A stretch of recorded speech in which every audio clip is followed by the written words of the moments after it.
करीब 10.5 महीने बाद जेल से रिहा हुए कांग्रेस नेता नवजोत सिंह सिद्धू अब आम आदमी पार्टी पर जमकर बरस रहे हैं। दरअसल शनिवार को कांग्रेस नेता अमृतसर पहुंचे। यहां गोल्डन गेट पर समर्थकों ने ढोल बजाकर उनका स्वागत किया। इस दौरान उन्होंने मीडिया से बात करते हुए आम आदमी पार्टी पर जमकर निशाना साधा, साथ ही आपको माफियाओं की सरगना तक कह डाला। इससे पहले सिद्धू जालंधर गए थे।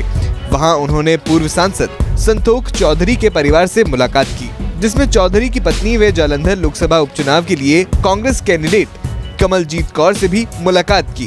यहां पर भी उन्होंने आम आदमी पार्टी को माफियाओं की सरगना बता दिया कि तुहाडा सब तो बड़ा दमगजा सी भी पंजाब चो माफिया राज खत्म कर देंगे।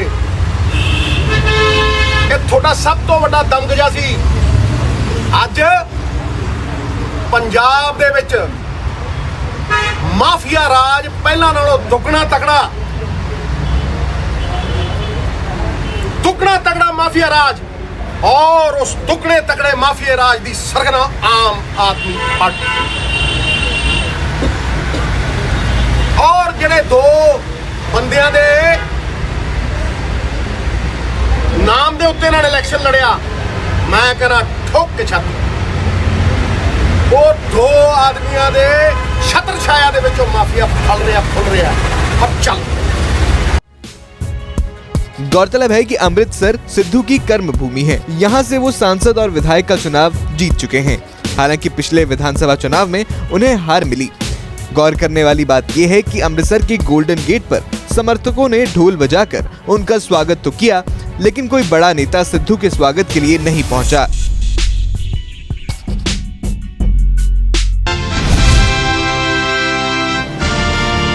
प्रभु रामचंद्र जी का आशीर्वाद हमारे साथ ही है, इसलिए धनुष्यबाण भी हमें मिला है। महाराष्ट्र के सीएम एकनाथ शिंदे अयोध्या दौरे पर पहुंचे हैं, जहां उनका और महाराष्ट्र के डिप्टी सीएम फडणवीस का भव्य स्वागत हुआ। अयोध्या दौरे के दौरान उन्होंने सबसे पहले रामलला के दर्शन किए, जिसके बाद अब आगे के कार्यक्रम में भाग लेंगे। लेकिन शिंदे की अयोध्या यात्रा महज आध्यात्मिक और धार्मिक तीर्थ यात्रा भर नहीं है, बल्कि शिंदे इस यात्रा से हिंदुत्व को लेकर राज्य में पूर्व मुख्यमंत्री उद्धव ठाकरे को कमजोर करने की रणनीति पर भी काम करते हुए नजर आ रहे हैं। खबरों की माने तो सीएम शिंदे की इस यात्रा की बारीकी से प्लानिंग की गई, जिसमें ये तय हुआ कि बीजेपी अपने आप को इस यात्रा से दूर रखेगी। वहीं जानकारी तो ये भी सामने आ रही है कि शिंदे के इस दौरे पर धनुष बाण के पूजन का नया कार्यक्रम जोड़ा गया है, क्योंकि धनुष बाण शिंदे की शिवसेना पार्टी का चुनाव चिन्ह है, जो कि पहले उद्धव गुट का चुनाव चिन्ह हुआ करता था। इसी के चलते उद्धव पर निशाना साधने के लिए सीएम शिंदे अयोध्या से धनुष बाण पूजकर महाराष्ट्र ला सकते हैं। वहीं खबरें तो ये भी हैं कि अयोध्या से लाए जा रहे इस धनुष बाण को सीएम शिंदे पूरे महाराष्ट्र में घुमाने की तैयारी कर रहे हैं। हालांकि शिंदे के इस धनुष बाण यात्रा से बीजेपी पूरी तरह से दूरी बनाएगी। इसमें केवल शिंदे के शिवसेना गुट के नेता ही शामिल होंगे। धनुष बाण यात्रा से राज्य भर में शिंदे की शिवसेना को माहौल बनाने में सहायता मिलेगी। ऐसे में अगर शिंदे की धनुष बाण यात्राएं महाराष्ट्र में निकलती हैं, तो बीजेपी की सहायता के बिना इसे अंजाम तक पहुंचाना आसान नहीं होगा। उधर शिंदे के इस दौरे पर राजनीति भी तेज हो गई है। मामले में संजय राउत ने शिंदे के दौरे पर हमला बोला है और तंज कसते हुए कहा है कि गद्दारों की उंगली पकड़कर जाने वालों को प्रभु श्री राम का आशीर्वाद नहीं मिलता। जब बाबरी का मुद्दा हो गया तो भाग गए थे हमको छोड़कर, लेकिन अब जा रहे गद्दारों की उंगली पकड़कर। तो आपको क्या लगता है प्रभु श्री राम उनको आशीर्वाद देगा? आप देखो मुंबई में आने के बाद सरकार को क्या होता है। वहीं संजय राउत से पहले अयोध्या पहुंचने के बाद सीएम शिंदे का भी बयान सामने आया, जिसमें उन्होंने उद्धव पर तंज कसते हुए कहा कि जनता ने उन्हें सही रास्ता दिखा दिया है। अच्छा, राम मंदिर का रास्ता किसी को दिखाना पड़ता है क्या? वो लोग ऐसा अभी उनको हम लोगों ने सही रास्ता दिखा दिया है। सर इससे कितना 24 को अभी उनको कहाँ का रास्ता दिखाया मालूम है ना आपको? बहरहाल अब इस यात्रा से सीएम शिंदे को फायदा मिलता है या नहीं, ये तो वक्त बताएगा।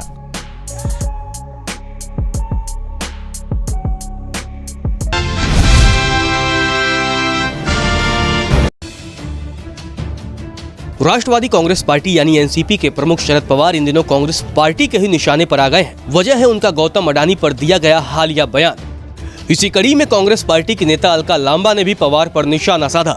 उन्होंने अपने ट्विटर हैंडल से शरद पवार और गौतम अडानी की एक पुरानी तस्वीर शेयर की है। हालांकि उन्होंने अपने ट्वीट में दोनों का नाम लेने से बचने की कोशिश की। वहीं दूसरी ओर अलका लांबा के इस ट्वीट पर भारतीय जनता पार्टी के प्रवक्ता शाहजाद पूनावाला ने भी कमेंट किया है। उन्होंने ट्वीट कर पूछा कि क्या ये कांग्रेस का आधिकारिक बयान है।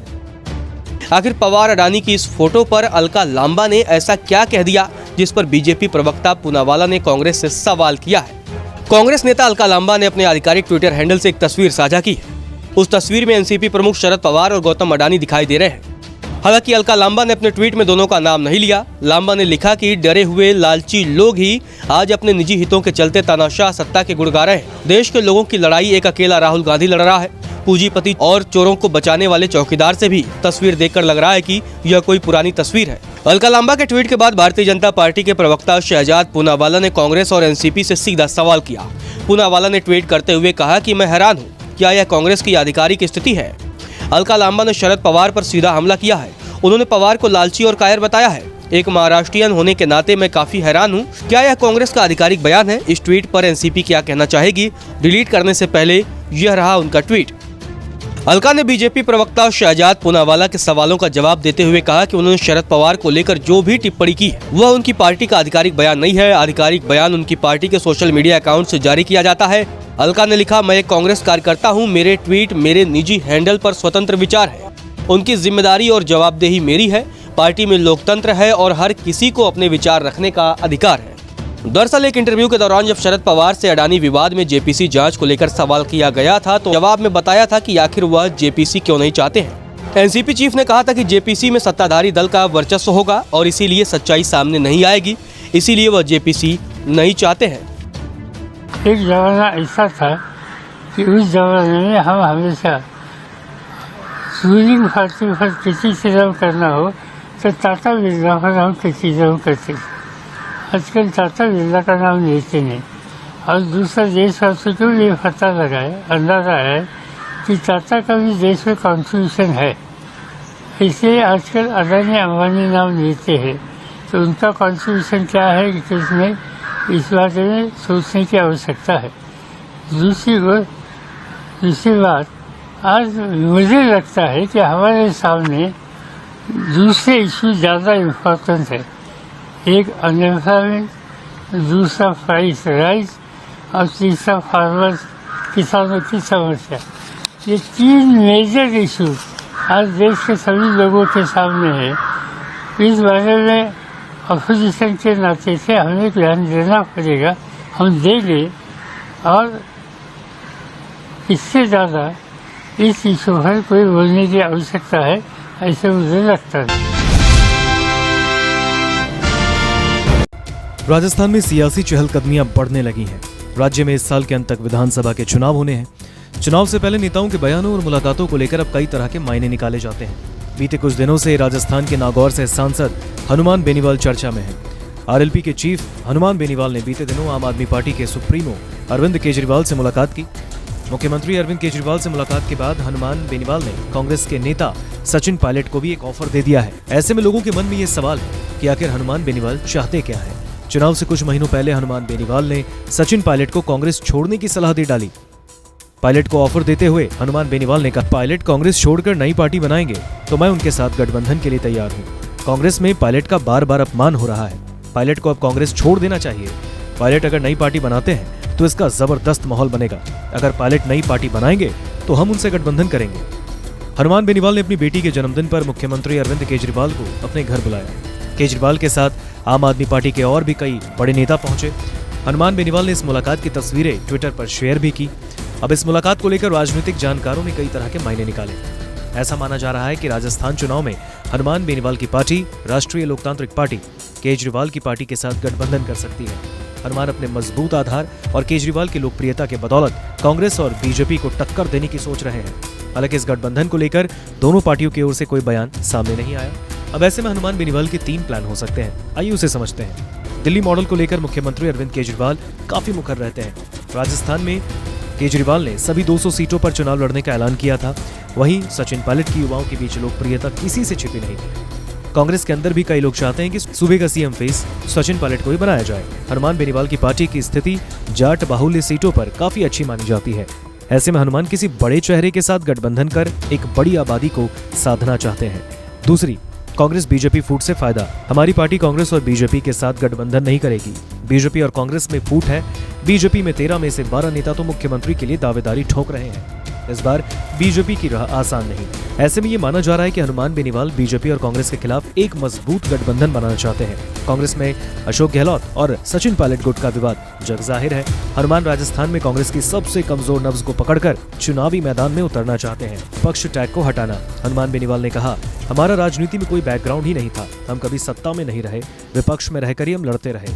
हनुमान अब विपक्ष का टैग हटाकर सत्ता का टैग पाना चाहते हैं। इसके लिए वो कांग्रेस और बीजेपी के खिलाफ एक मजबूत गठबंधन बनाना चाहते हैं। ऐसा माना जा रहा है कि अगर हनुमान को केजरीवाल या पायलट का सपोर्ट मिल गया तो राज्य में बीजेपी और कांग्रेस को कड़े मुकाबले का सामना करना पड़ सकता है।